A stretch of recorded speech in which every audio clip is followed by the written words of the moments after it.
Well, today we are going to talk about why having a purpose in our next chapters really can change our lives for the better. And joining me for this conversation is the fabulous Honey Good. Honey is a role model for women who aspire to continue blooming in their golden years. I love that. She's a cancer survivor who became a widow in her 40s, a globetrotter, and a published author. She embodies that mantra that age is just an attitude. Challenged to discover her true voice through daily journaling, and she's going to talk about that with us, Honey embarked on a blogging venture in her 60s. Her mantra is, I dive in and think later. A woman of my heart. Fear of the unknown is never an option, and that reflects her fearless attitude towards life. Recognized by esteemed publications like the New York Times and HuffPost, Honey's writing has profoundly touched and transformed the lives of numerous women. Her witty yet profound words inspire women to redefine themselves after age 50 and to conquer adversities. Her writing is a compelling testament that age is no barrier to success and happiness. Through her website, honeygood.com, and her 3 private Facebook group communities, Estranged Mothers and Grandmothers, Women Over 50, and Sisters in Widowhood, Honey Good gives back hope to millions of women. And just so everyone knows, all that information is down in the show notes so that you, if you are interested in one of those groups, you can certainly join Honey, ask to be included into one of the groups. So welcome. Welcome, Honey. It's so nice to have you here today. And it's so nice to be with you and everyone that's listening. Thank you very much for having me. Yes. Well, dive in because I want to hear more about that blogging. How was it put? Challenge to discover your true voice through daily journaling, and then you created this blog in your 60s. Yeah. So anyone out there who's saying I'm too old to do this, listen to Honey. How did this start? Like, what made you think there had to be something more? Yeah. What was going on? Well, when I was in my 60s, I really became bored with my busyness. I was playing cards. I was lunching with girlfriends. And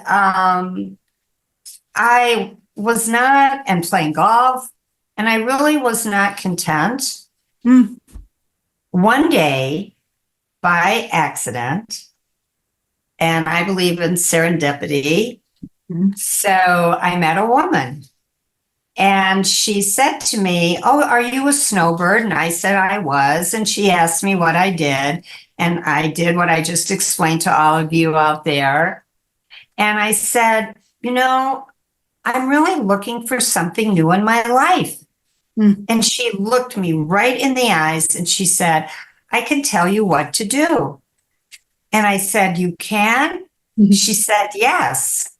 She said, if you keep a journal for 3 months and never miss a day of writing, you will find your voice. Well, I love drama. Women do naturally. Yeah. And when I heard her say that I would find my voice, it really piqued my interest. And I asked her, well, how do you know that I will find my voice? And she said, you will find your voice because I am a writer, I am an author, and I know. So just follow what I tell you and you won't go wrong. Yeah. And I listened to her and I went home. I spoke to my husband, and the next morning I picked up my laptop and I started typing. And the minute I started in this journal, which I did not handwrite, I typed, I went into a zone and I found my voice after 3 months, never missing a day of writing. Wow. And Honey Good started as a hobby, Okay. and that's how I started. So when you were journaling, though, what were you journaling about? Like, was it just, I played golf today, I met the gals for lunch? I mean, what were you journaling about? What took you into that? I didn't have a plan.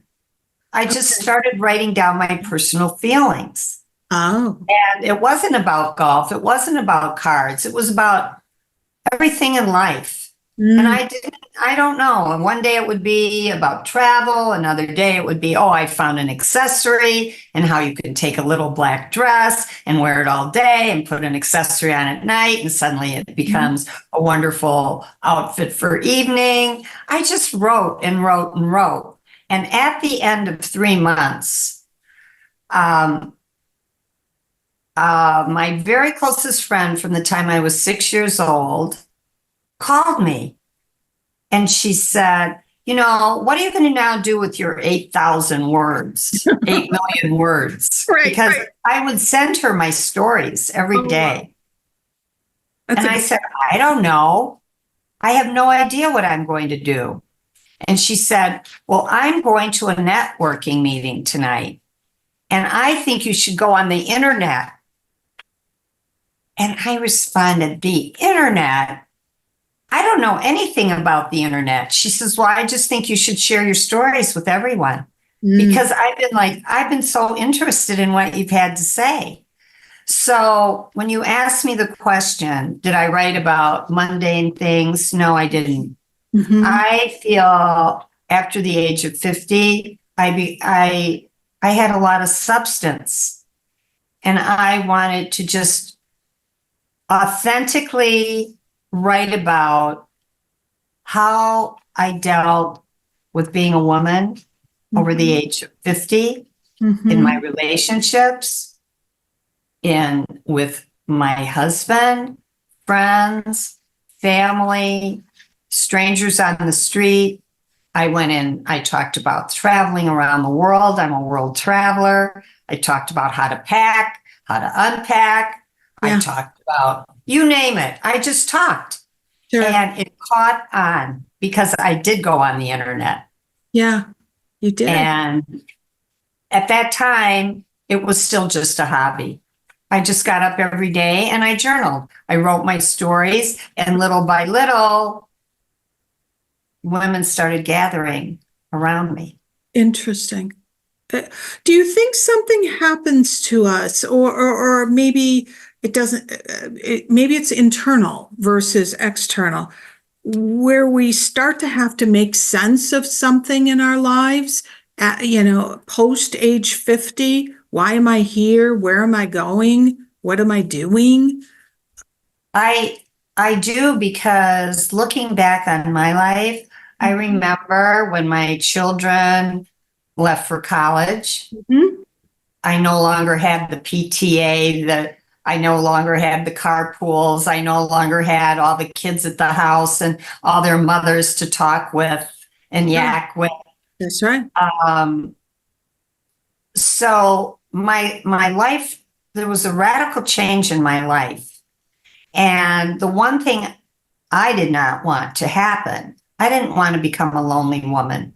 Mm, And that can really happen after the age of 50. The other thing is that women become divorced, women become widowed, uh, women downsize and move to new neighborhoods.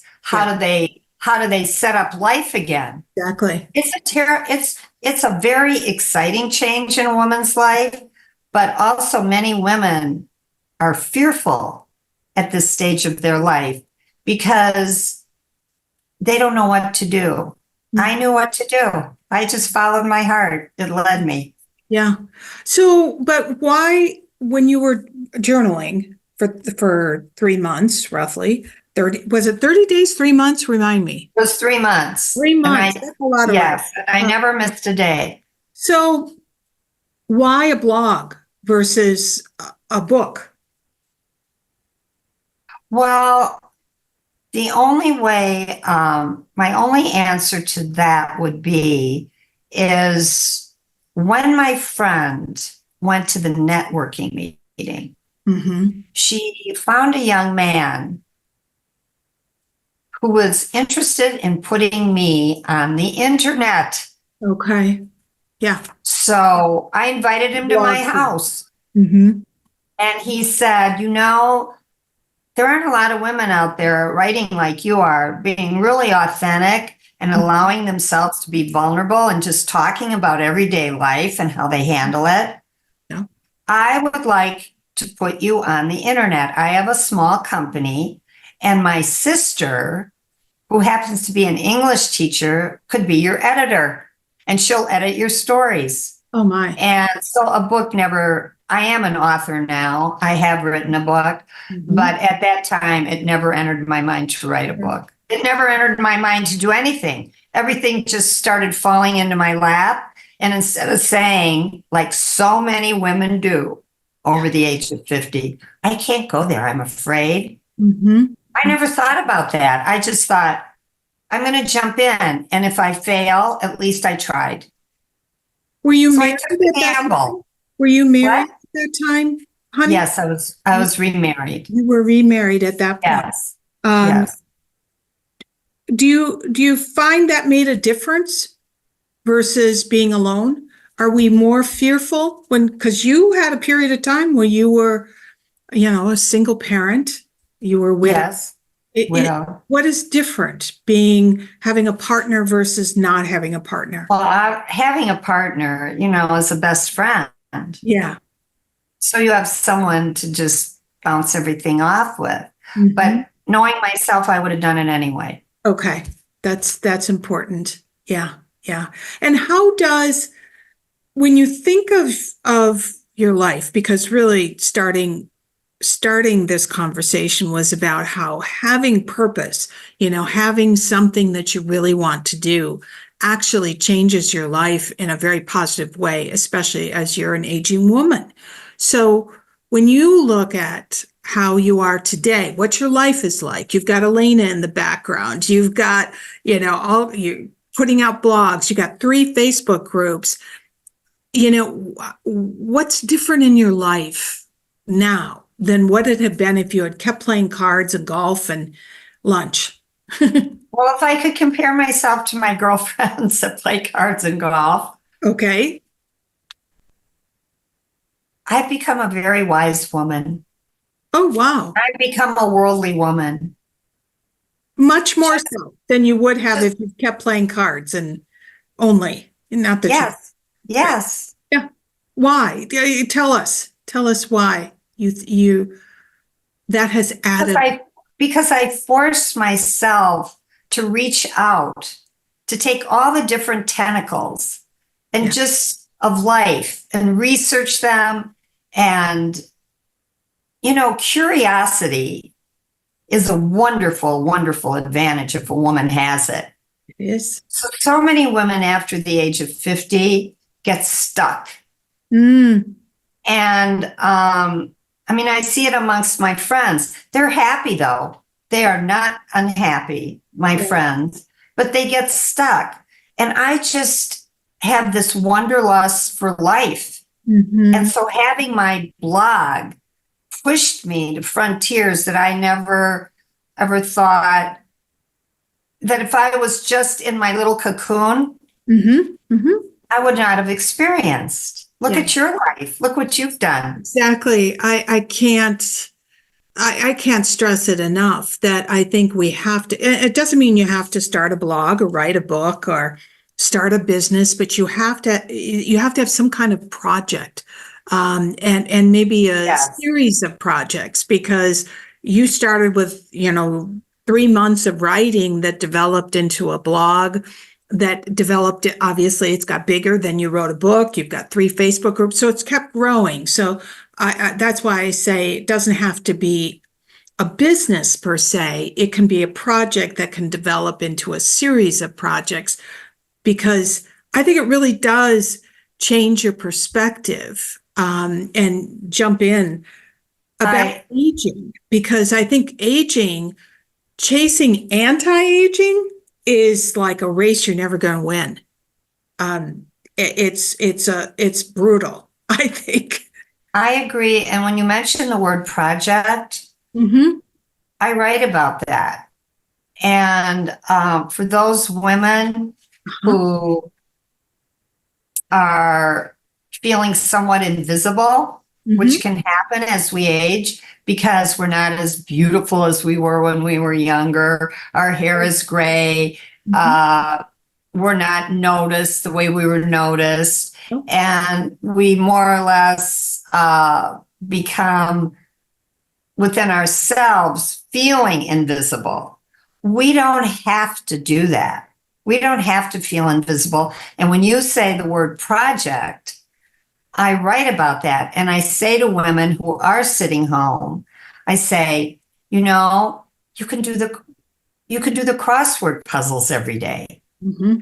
You Mm-hmm. can join a group. Mm-hmm. You can, this is no time to recline. This No. is time to pick yourself up and really reach for the stars because look how wise you are. So don't be afraid to go out there. And remember this 80% of a woman's beauty is inside. Yeah. You walk into a room and It you hold yourself up with beautiful posture and you think and you're a reader and you do the crossword puzzles or you travel or you belong to a wine group or a card group or whatever. mm-hmm. You are beautiful inside. Yeah. And your eyes will sparkle, your smile will sparkle, and you may be far more beautiful than the beautiful woman that walks into that room. Right. The young So, ones. so don't recline after the age of 50. Yeah. That's so true. But was finding your voice, because part of it is, I don't know about you, but I've gotten to sometimes where I think my children don't really want to hear what I have to say. My children don't really want my feedback. I'm no longer married, and so I don't have a partner at home that I can kind of speak to and talk about some of these issues. But I think when you said I found my voice, I think there is a benefit also to sharing your thoughts, your internal feelings.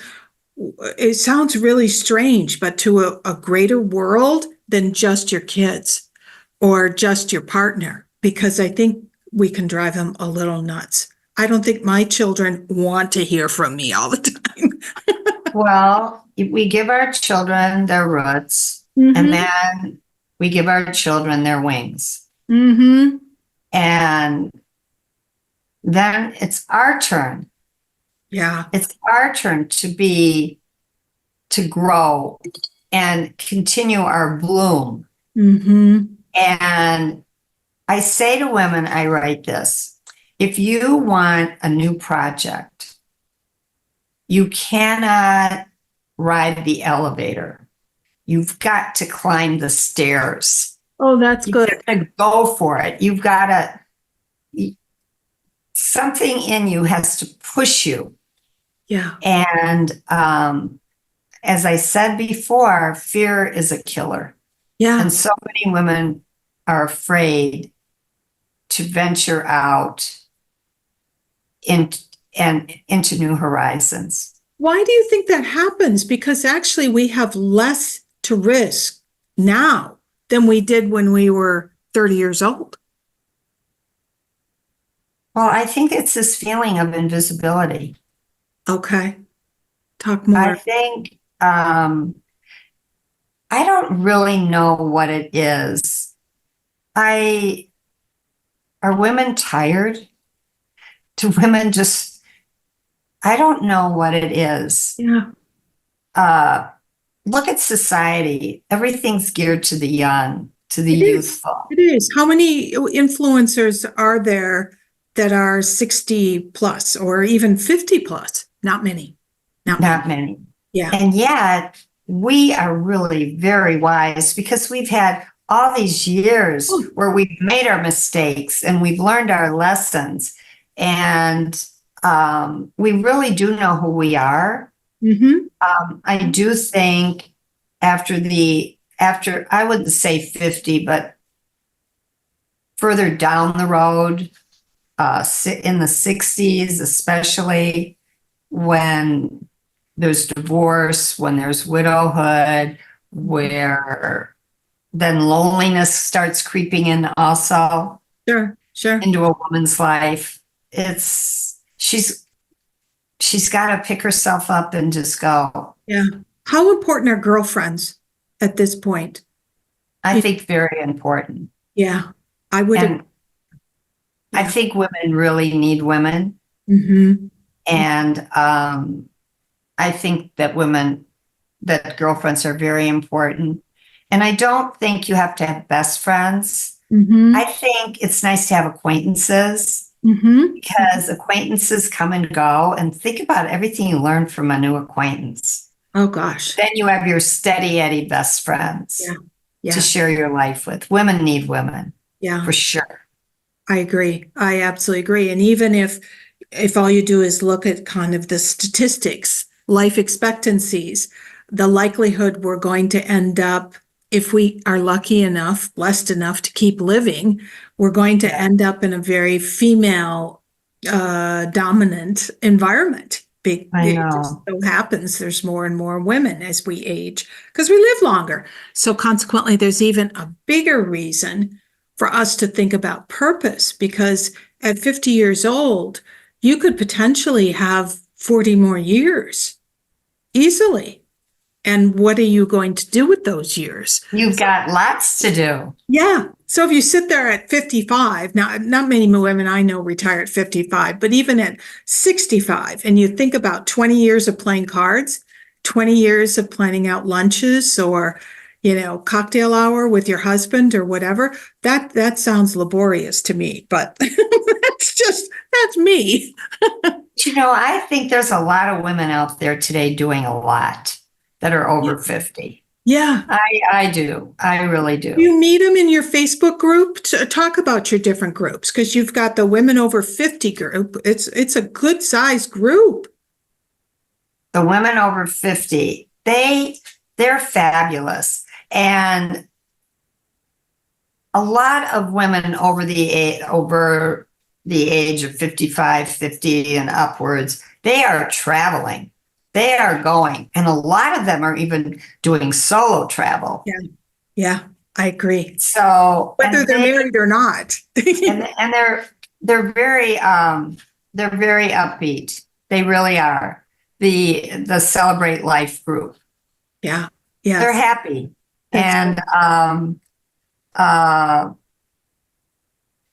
they're very happy. That group is happy. Do you find that the Facebook groups, sometimes within the groups, the private groups, that there's connections that are made there that really sustain women who maybe are someplace where they're not meeting? Maybe they live in a very isolated area and they're not meeting lots of other, gal pals, so to speak, that's where the internet, do you think that's where the internet? I do. I think that a great deal of many of the women are constantly commenting, constantly replying to one another. And I know of a few women that have actually met because they found that they lived in the same area. Sure. So they've met, but it's a place to, and they also learn, if this one traveled here, she may tell someone where she went and give advice, et cetera, et cetera. It's a talk, the private groups are talking communities. Yak. Women love to talk. Yeah, they do. And the widows group, they are a very loving group of women. And they really, really are healing. They've become very close. It's a smaller group, but they're very close to one another. And they have become girlfriends and reaching out across the miles by being in this private group. Sure. So that third group, you and I talked about this when we got together before this call, the estranged parent group. Oh, yeah. Talk a little bit about that and why it's seems to be Well, the name of my private Facebook group is Estranged Mothers and Grandmothers, Millions Strong. And I started this group because I am the mother and the grandmother of estranged daughters. Mm. And I learned that in the New York Times a few years ago, there was an article on estrangement that at that time said that there were 47 million parents in the United States that were suffering from the estrangement from their children. Now, these are good mothers. Yeah. These are very good mothers. And of course, mothers err. There's no book on motherhood. Right. But these mothers, none of us deserve to be buried alive. Mm. And that is what's happening. Mm. So what I did, I realized as an estranged mother and grandmother that this was really a hidden epidemic. Mm-hmm. And as I said earlier in our conversation, I really have no fear of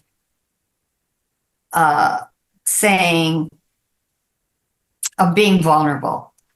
Talking about it. And I write often about many subjects where I show my vulnerability as well as my strengths. Mm-hmm. And I really think when you can be vulnerable, it is powerful because it just, others. in my mind, it is. So anyway, I decided that I was going to start a group.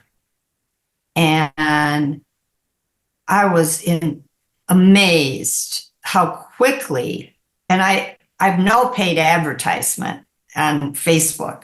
Sure. I don't even know how people found it. But after 8 weeks, the group has over 2,000 mothers and grandmothers. Oh my. And they are talking. And one mother will write about her situation, and she could have 60 comments from other mothers within that one letter. I mean, one email that she puts up. So I'm so glad that I opened up this group. Well, and To acknowledge. share their stories. Yeah. And realize that they are not alone and that they should not be embarrassed and that they should come out of the closet. Mm-hmm. And my goal later on, because I'm so upset over this, reading all these stories and knowing firsthand what I have gone through. Right. It never goes away. Like, I have a great life, but there's always this cloud. Mm-hmm. It's sad. This pain. Yes. And it's painful. It is. And reconciliation there should always be reconciliation. Mm-hmm. And eventually what I'm going to do, and I've been talking about this, is having whomever wants to maybe have us all meet in Sedona. Mm-hmm. and have a group gathering for as many as want to. So yes, I think I have to share with you, I was shocked I think it was yesterday, I was reading that it is a actual thing that children these are adult children, are actually kind of, it's like a cool thing to do almost. It's a trend to disassociate yourself from your parents. I was shocked. I think it was on TikTok or it was an article in the New York Times that I just read, and it shocked me because I've been on the receiving end of it also. And that's one of the things that drew me to Honey was I have gone through 2 stages with my daughter where my daughter has chosen a partner and not spoken to me for over 5 years, and they take with them the grandchildren. So there's no way grandchildren are going to connect with a grandmother if their mother doesn't connect, excuse me, with the grandmother. So, but And aren't grandmothers a blessing? yeah, mine was, Every child. yeah, We think of our own grandmas. yes. That's so right, honey. What a loss, because sometimes grandmothers are the one who gets us when we Exactly. are not so pleased with our own mothers, which is totally normal. But I think starting the group, that's what drew me to you initially, was so affirming that I was okay, and that because there's other people who are going through the same thing. And that group is like your over 50s group and whatnot, but that group is in some ways even a more taboo topic that people don't talk about until you find out all kinds of people are dealing with it. Some it's just the parents are choosing, but it's mostly adult children who are choosing to have nothing to do with their. And you're right. So many moms, good moms, Mhm, have been living alone. mhm, I mean, I'm not saying without a husband, but right. living alone with this tragedy and feeling embarrassed That's right. to talk about it, even with their friends, Yeah. close girlfriends. And now with my group and other groups, there are, I'm sure, other groups. They have a home to come to where Mhm. they can unburden and they can find relief and they realize that they are not alone. Yeah. Which is so important because it helps you to get through it. It helps you to not turn on yourself. What did I do wrong? What could I have done different? This is my fault. And sometimes it just happens. Um, And this is something that I learned. I've been estranged from, unfortunately, from one daughter for over 7 years, and the other daughter, one year she crowns me queen, and on my birthday, and then she vanishes. mhm, So she has been in and out of my life. But this is what I've learned. When I was in my 40s, my husband went to work one day, and I learned over a phone call, like in 5 seconds, that he died. ugh, And um, I went through the stages of mourning. mhm, And I realized one day after, oh, maybe 5 years after this estrangement with my children, I had these aha moments. I had an epiphany mhm. that I am now going through the stages of mourning For the you. loss of my children, who thank God are alive and well. Mhm, And I took it upon myself to continue through the phases that I went through, young widow. mhm. And I think that all mothers and grandmas of estranged children have to realize that there is a certain mourning process that you have to go through, because this is an emotional death. Mhm. Yeah, Even though, thank goodness, as I said, our children are alive and well, it is an emotional death. So you have to mourn your loss. right. And fortunately, I had this aha moment. I am, I have gone through the stages of mourning. It has really taken me years. It's not going to happen overnight. It doesn't. No.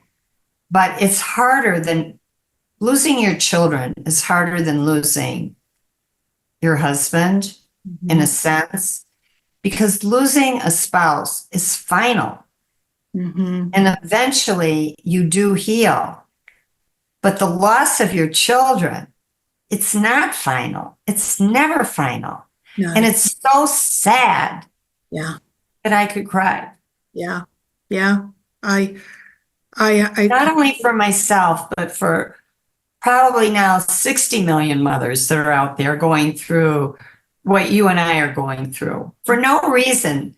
If yeah. there was communication, Right. but there's this cutoff Yeah. where I would say probably 60% or more of the mothers, they don't even know why their children aren't talking to them. I'm one of them. That's right. What did I possibly do to you that you would bury me alive Yeah. Yeah. without a conversation? Sure. Do you feel that way? Yeah, I did. And actually what was shocking to me is even going through those stages of mourning, um, when my daughter came back. And I think this is a difference with children. There is forgiveness on my part, because we love our children unconditionally. So we'll maybe protect our hearts a little bit more, than we did previously, but it is an entirely different relationship with children. And therefore, whether they come back, and it's up to them because you don't know, no matter, that's the other piece. It's totally out of your control. There's nothing, you don't understand why it happened. And therefore, you have no ability to figure out how to repair the relationship. It's up to them, it's their choice. But it is entirely different, than a death the finality of a death, is versus the pain, Ongoing. ongoing estrangement, Mhm. and And one I what think they're I doing. think it's also important, as the mother and grandmother Mhm. of estranged children and grandchildren, we think so much about what possibly could have gone wrong Mhm. in the relationship, Mhm. and we forget to self-nurture ourselves. Yeah. So talk about that. What do you mean? And by that, I mean that you have to love yourself. Mhm. That's not being vain. Mhm. That's not, you have to uplift yourself and realize that you are a good mother. You are a good grandmother. You are a good person. Yes. And you have to take care of yourself. Yeah. And you have to take care of your health, Mhm. your physical and emotional health Mhm. as you travel through this storm. You Mhm. can't forget that you are important. You're No. important to yourself. It's not being selfish and you're not being narcissistic. Right. Yeah. Yes. And you have to get to life again. But I think that's important whether you have estranged children or not, because Well, of course. yeah, I think, part of it is that role shift of being a mother to adult children versus mother to children who still need you to guide them. Once you've given them their wings, they might Right. choose to fly, to trees and to places that you would prefer they didn't go. But you have to learn a whole new skill set, so to speak, I think, to be a mother of adult children. And therefore, it gets back to what you just said. You have to take care of yourself. You have to nurture yourself. You have to figure out what makes you happy, Right. separate of being a mother and a grandmother or a wife for that matter. What is it that you find joy in doing? So, yeah. Yeah, would you agree? Yes, of Yeah, course. yeah. So, For myself, yeah. like every day, I'm involved in a lot of things Mm-hmm. um, that pique my fancy and spark new interests. And so I'm not sitting at home dwelling. Right. I'm not dwelling on misery. Now, do I still have spurts? Of course I do. I'm a mother. I love my children, Right. no So, matter what. they are my children. I may not like my children, but I do love my children, Yes. and I will forgive my children. Mhm. And I will not even ask them to say, Mom, will you forgive me? I Mhm. will, jump back into their life. If that day comes, and I pray to God it will. Mhm. But if you don't have other interests and you dwell on this Oh man, all day, which some moms do because they don't have other interests in grandmas, it's really, really hard on them. it It's will really eat you hard. alive. Truly. Yeah, I agree. So let's switch gears a little bit and talk more about your blog because you talk about all kinds of things in your blog, don't you? do. Yeah. I do. So I share okay. because you're a I thought, beautiful woman. And yet you have your gray hair. You've embraced the grayness. yeah, I have all my gray hair, and Yes, I'm yes. lucky the color came in pretty. It It's a did. Mine pretty doesn't white. look like that. My gray hair does not look like that. But anyways, but you're a beautiful woman. So Oh, talk thank about you. the blog and what you're sharing in the blog and how, because I'm just thinking some of the people listening might be, why do I want to subscribe to Honey Good's blog?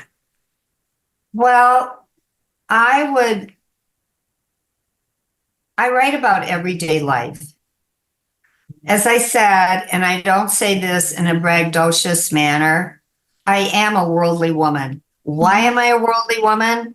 Because I'm an older woman and I have learned my lessons along the way. And what I do organically and authentically is I write them out. For example, I had cancer. When I found out I had cancer, I found out in 3 minutes over a phone call that I had two types of cancer. Oh, good This grief. was 15 years ago. I am alive, I am well. And why did I find out I had cancer? Because I was proactive. Mhm. So I write about that to women. Be proactive about your health. And if you get a diagnosis, I learned from going to bed every night with my husband for maybe 3 years, every night I would say to him, I love you with all my heart, but I'm terrified.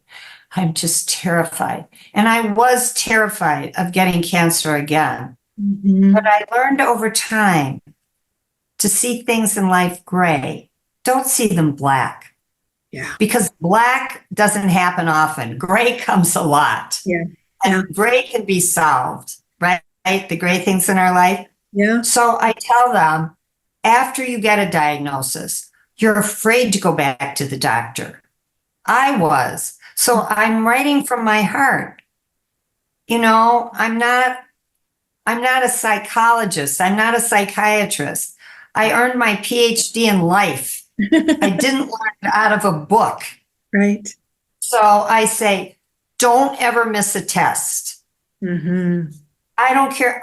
Every time I had to go for a test, I was terrified for a month, but I went. Yeah. Yes. And when I had cancer a second time, because I was proactive after, it again saved my life. Wow. Yeah. So Testament. go for your yearly mammogram, go for your body checks, wear your sunblock, go for your yearly physical. And if you do, God forbid, get sick, don't be afraid to follow through. So that's something I write about. I Mhm. write about travel. Okay, what's the hardest thing about travel? It's not picking the trip, it's how to pack. Yeah. I'm an expert at packing because I have been to over 60 countries in the world. Oh I my. have been to Syria. I have been to Iran. I have been to Israel. I bring up those three countries because of the problems. I've been Sure. to Saudi Arabia. I've been to Antarctica. I've been to every country in Wow. Europe. I've been to India. I've been to Africa. I know how to pack. Yes. So I write about how I pack a suitcase.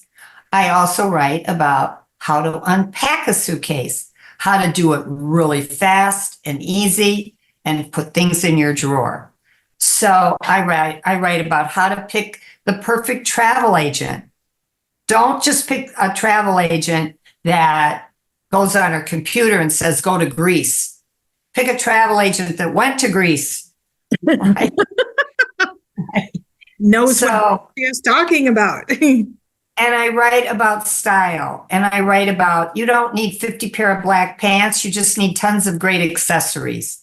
You could change an outfit from day to night with just new accessories. I write about relationships. I write about bullying with girlfriends. I write about marriage. I write about suicide because I've experienced suicide in my own family. My husband's son unfortunately killed himself, Mhm. and I had to tell my husband. So everything that is on honeygood.com is authentic. Yeah. Nothing comes from books. It comes from living my life. Sure. I've got that PhD Yeah. from grabbing hold of life and going after it and not being afraid to try and do everything, and yet showing my errors, showing my mistakes. Mhm. And I come from love. Yeah. And I tell everyone, when you have to make a decision, listen to your heart. It Mm. knows. Mm. Think about the times your heart told you something and you didn't listen. Yeah. No, didn't it? Yeah. Oh gosh, yes. Yeah. Oh, But that's the Honey Good blog. yeah, well, you have to get quiet enough to listen to your heart, because if you just keep running like a, crazed, animal, I have to accomplish, I have to do, I have to be there, I have to go here. You don't have enough time to stop and listen. And Yes, the that's when, silence of the day. yeah. And I write about the silence of the day Oh, I love that. Okay. and how important the silence of the day is. And I write about nature and how to bring that into your life. Yeah. And I just write about whatever comes to my mind.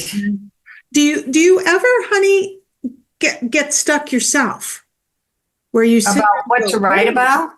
no, Or, just life. What am I doing? Oh my of gosh." course. Okay. What do you do then? Well, I do what you do. I get quiet Mhm. and I think. Yeah. And sometimes I make mistakes. And but I try and think through what I'm going to do when I have a problem. And I get upset like everybody else. Right. I mean, I'm a human being like everyone else, Sure. but I try and live as Yeah. best I can Yeah. Yeah. and weather everything like everyone should. We have to try and weather our storms, Sure. right? Yeah, absolutely. So what makes you happy? What makes you happy right now? Well, I'll tell you what makes me happy.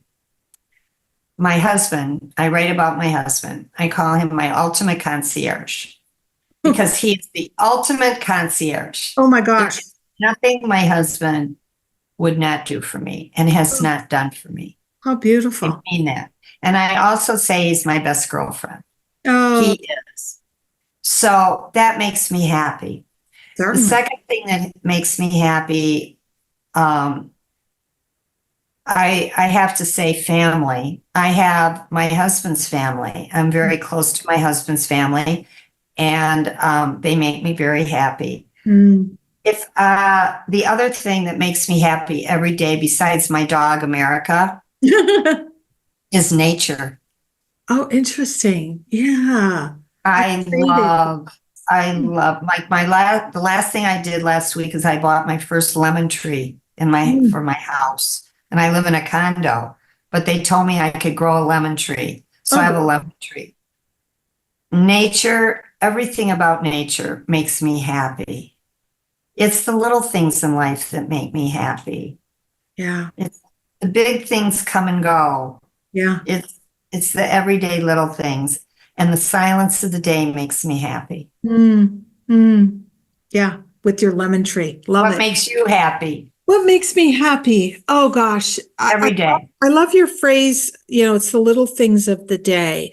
It's like the moments, like we can travel to all kinds of places. Obviously I'm in Paris right now, but yet it's in the moment when you go, oh my God, look at that ceiling.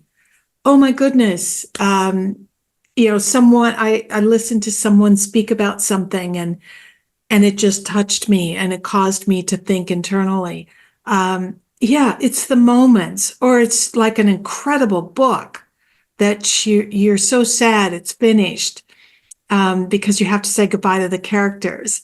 I know. Oh my God, that was fantastic. Those and good friends and seeing, I'm blessed that my daughter's back in my life. I have a So son, glad. my I'm really happy for life. you. Yeah, I'm lucky. I'm very blessed. She's lucky. Yeah, she is. She would tell you You have that. to think about you. She's Yeah, lucky to have her she is mom. lucky. Yes, yes. You know, I have a friend, Uh-huh. a married couple, they're friends, and we were having dinner one night, and he's a psychoanalyst. And we were talking about children. And he said, in my office, and he's in his late 80s, he's still a psychiatrist, psychoanalyst. He said, I have this old red leather worn couch. And I cannot tell you how many daughters have laid on that couch being psychoanalyzed, Mm, that hated their mothers. But at the end of the day, there isn't a daughter that does not love her mother. that is very true. I have goosebumps. I would agree. I would agree. So I write about that. Yeah. If I have, going out for dinner on the Honey Good blog, if I have a situation like that, an interesting conversation, I'll write about it the next day. Yeah. So I don't have a repertoire, a planned repertoire of what I'm going to write about. It comes to me and I write about it. Yeah. Yeah. And it's authentic. It's how I'm feeling. But And other that's the women feel voice. like I do. Yeah. And so they like that. Like they'll write to me and say, oh, honey, I was so down today, but after I read your blog about this, that, I feel happy. And That's then right. I write them back. Yeah. Well, it's like I said, what makes me happy? A good book, characters in a good book. And we can make really great friends or feel happy when we connect with someone who is going through some of the same things we are, or inspires us to get beyond whatever we're going through. And see, did you say inspire or aspire? I Which said word? inspire. I know you don't like that word as much as the other. I thought you said aspire. No, aspire. I love the word. No. From the time I started Honey Good, and I always I had Matt, I told you, and his sister, who was the editor at the beginning. Right. And then as it grew, I would have other people, for social media, because I can talk the talk about the internet, but I can't walk the walk, and I don't want to. I don't want to. It's like learning a foreign language, the hardest foreign language, whatever it is, for me. Mm-hmm. So anyway, what was I saying? Aspire and inspire. Oh, so anyway, I remember Carolyn, who I loved, that worked for me for a long time. She would say, "You're so inspirational." And I would say, "No, I am aspirational. Mm, I want everyone to include myself, I want them to aspire, because that means you're moving forward." right. Right. Yeah. And that's what we have to do We till do. we die. We have to aspire to, whether it's reading a book or doing a crossword puzzle, we have to aspire to do Starting this. a business or starting a Oh blog. God, yes. Or starting a business. Yeah, whatever it is that suits makes someone happy and actually helps someone to feel energized and excited. Go for it. Go for it. It doesn't mean you have to do it forever. You're not planning for forever. You're just planning for now. Really. And I what aspire to be a good mahjong player. I'm the worst. yeah. When I win at mahjong, my friends say they're happy for me because I hardly ever win. But I love, for those of you that play mahjong, I love the flowers. Oh Lord. The graphics Mahjong, of it yeah. all. The graphics I of it. like the graphic. Yes. Well, honey, thank you. This was absolutely a wonderful conversation. I feel like I said this to you when we had our conversation before this call. I feel like I've sat down and had coffee with a new friend, and it feels wonderful. So, Well, I'm glad you're in my life. yeah, thank you. Thank you for joining me today and everyone out there because, And thank you for having me today. And yeah, thank you, everyone who listened today. And I wish you a wonderful trip, a safe trip. yeah. And I want to hear about it when you come home. Well, you will. Absolutely. And everyone, all of Honey's information will be down in the show notes. So check out honeygood.com to get the blog. And there's 3 different Facebook groups that may or may not fit you. You know, some of them might. So join us. Thank you. Thank you, honey. Thank you. Be safe. Thank you. Bye for now. Bye.